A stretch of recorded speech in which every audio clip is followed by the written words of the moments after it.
Hello everyone, welcome to the episode of Online Music Classes with me, Pawan Mishra. Today, I will introduce the short history and classification of instrumental music.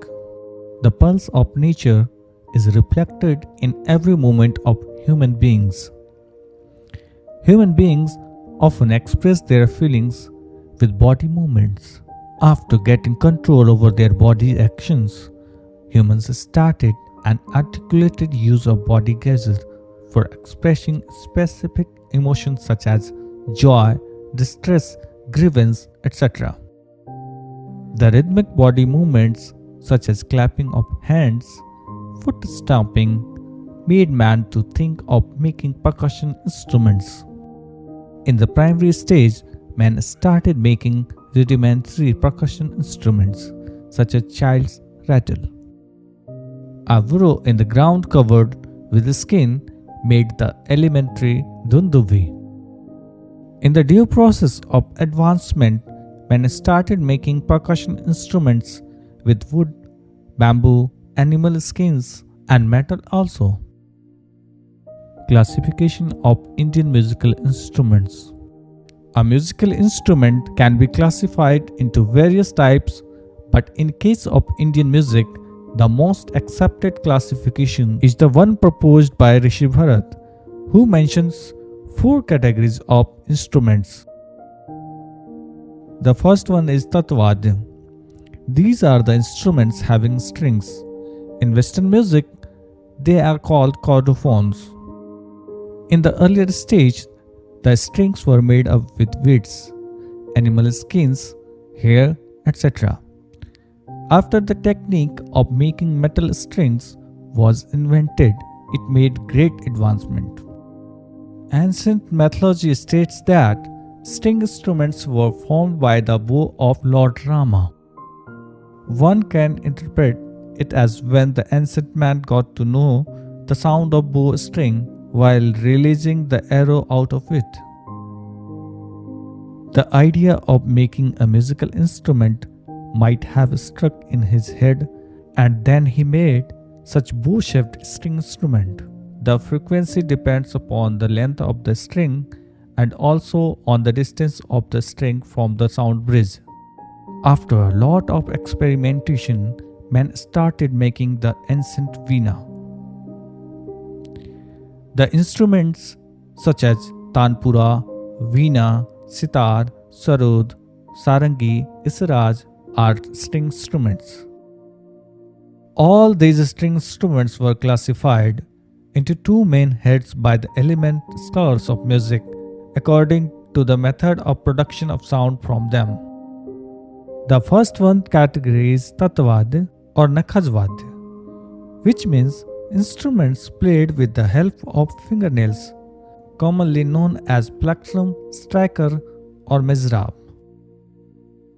Popular examples of Tatvadya are instruments having frets and plucked with the fingernails or plectrum, like sitar,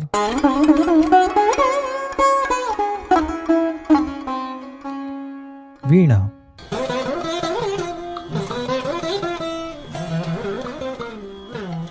There are also instruments without frets, like sarod.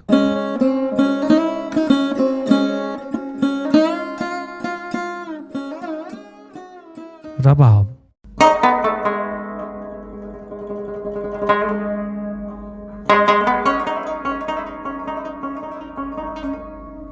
The next category of string instruments is Vitatvadya, which means instruments played with a bow. Popular examples of these are sarangi,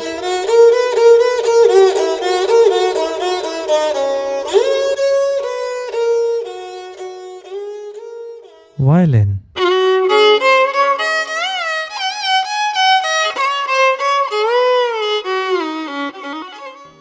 can string instruments played without being plucked by the fingers, struck by the nails, or without the help of a bow? Yes, indeed.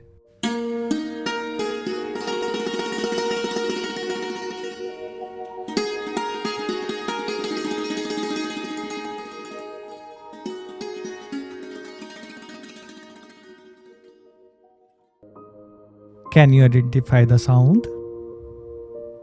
Yes, this was the sound of santoor, which is a string instrument played by the striking the strings with a spoon-shaped hammer. The second major category of Indian instruments is Avnadya Vadya or Charmaj Vadya.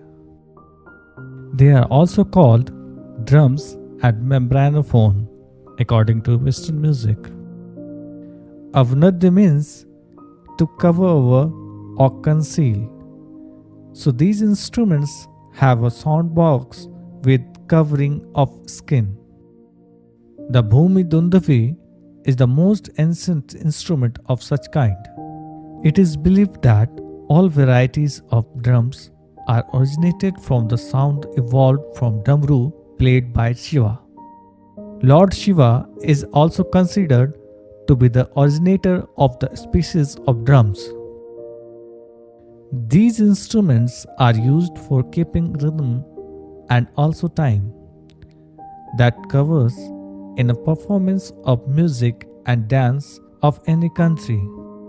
According to the making and playing technique, the percussion instruments are divided such as played with the stroke of fingers such as khanjira, duff,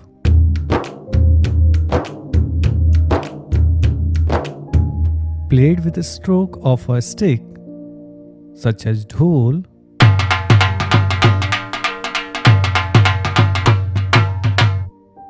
nagada,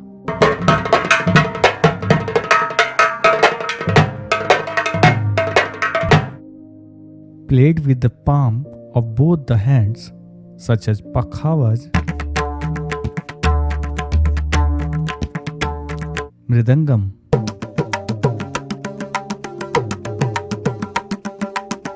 played with palms as well as fingers such as tabla,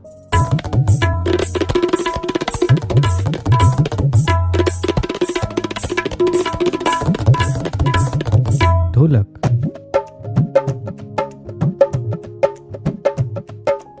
played with a thread attached at the middle portion with holding at center point such as damru,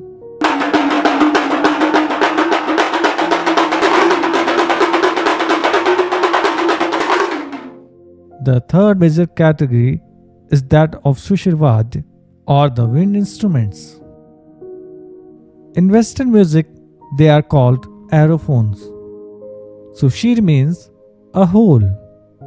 So the instruments having holes from which air is blown for sound production are called Sushirvad.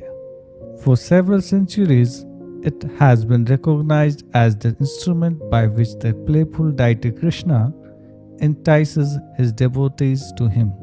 These instruments have an air column made up with bamboo, wood, or metal to which there are holes for producing notes. The wind instruments are further divided into two categories. First one, simple mouth-blown instruments like flute,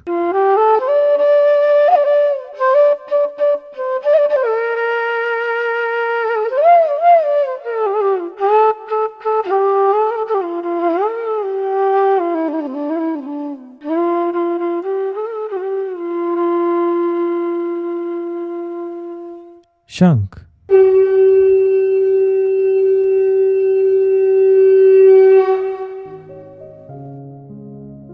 another one, blown instruments with reeds like shehnai.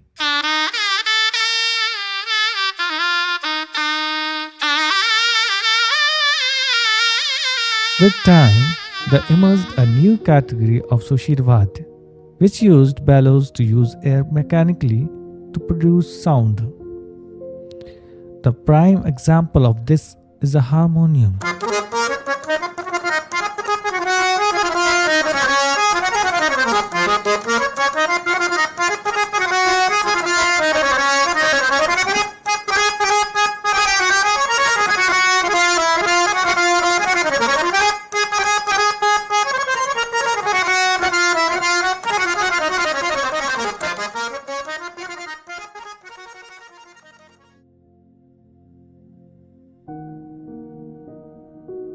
The final category is that of Ghanavadya. They are called idiophones according to Western music. Ghana means solid. So these instruments are solid in state, not hollow in shape. These instruments are made with a variety of materials such as stone, bones, horns, wood, metals, etc. The instruments of this group are usually played with a striker or hammer. Ghanavadyas are not capable of producing definite pitches that are required for creating a melody. That is why their use is limited in classical music, except for Jaltarang and the Kastarang with certain limits. Prime examples of these instruments like Ghatam, Morsing, Ghunguru,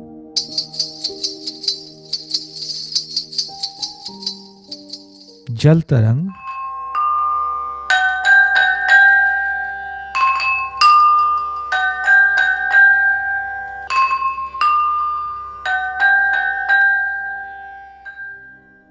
Okay, so that's it for today. I'll be back with the new lesson. You take care and have a great day.